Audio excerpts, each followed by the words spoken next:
Ninakukaribisha kwa mara nyingine tena. Ni siku nyingine tena tuliyopata kibali mbele za Bwana.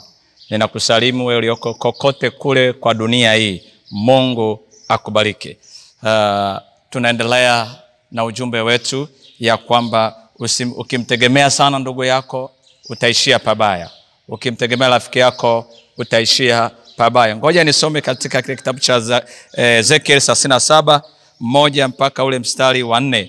Naomba unipe masikio yako wewe unayenisikiliza.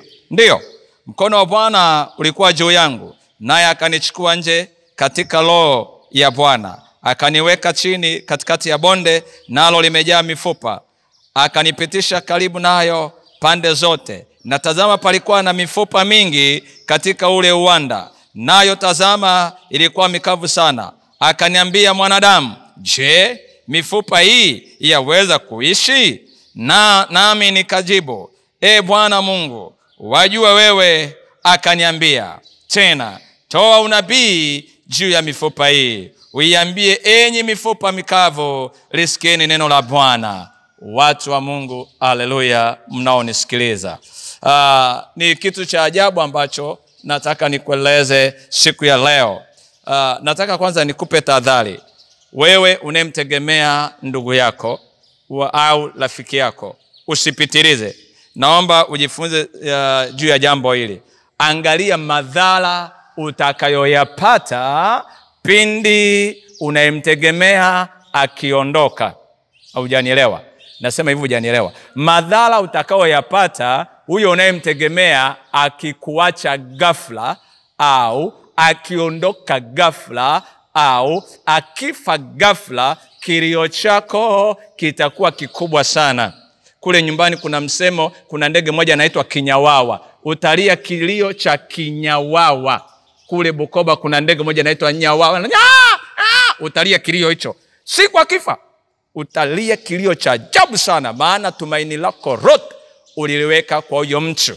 Bwana Yesu asifiwe. Tumesoma kwa habari ya Ezekiel. Mungu anamwambia, wewe mwanadamu, na anamuuliza nini? Akanambia, ndio mimi, kama mimi kalikawe. Ndio, anamwambia sikiliza. Akampeleka kwenye eneo moja na anamuonesha mifupa iko ni mingi sana, jeshi lilikuwa limekwisha kuoza. Na yeye mifupa unaangalia ndio ni mifupa. Ni jambo la ajabu sana, na wengi wasomaji wa Biblia mnaelewa. Akamwambia sikiliza, hiyo mifupa yaweza kuamka hata wewe mwenyewe. Katika hali ya kawaida haiwezekani kabisa. Lakini Mungu akamwambia, mifupa hii ukiitabiria yaweza kuinuka tena. Ni nini tafsiri yake? Sikiliza. Kile ulichonacho, unachokiamini ndani ya moyo, ukikiwekea tumaini, ukakisemea, ukakiongelea mara kwa mara, na ukaamua kukienenea, na ukaamua kuweka imani, nataka nikwambie kitaumbika. Kama kilikuwa kimezolota, kama kilikuwa kinataka kufa, kitafufuka tena na kitaumbika tena. Unasema hujanielewa. Sikiliza, watu wengi mmepotea kwa sababu ya kutaka kutabiriwa. Mnasubiri, mnapenda sana kutabiriwa. Lakini nataka nikwambie, wewe kinywa chako ndio nabii mkuu. Kinywa chako ndio nabii mkuu. Una uwezo wa kutabiri vitu vilivyokufa. Una uwezo wa kutabiri vitu ambavyo mganga ameloga au wachawi wameharibu. Unaweza kutabiri juu ya wanao. Unaweza kutabiri juu ya kazi yako. Unaweza kutabiri juu ya afya yako. Unasema unaongea kitu gani?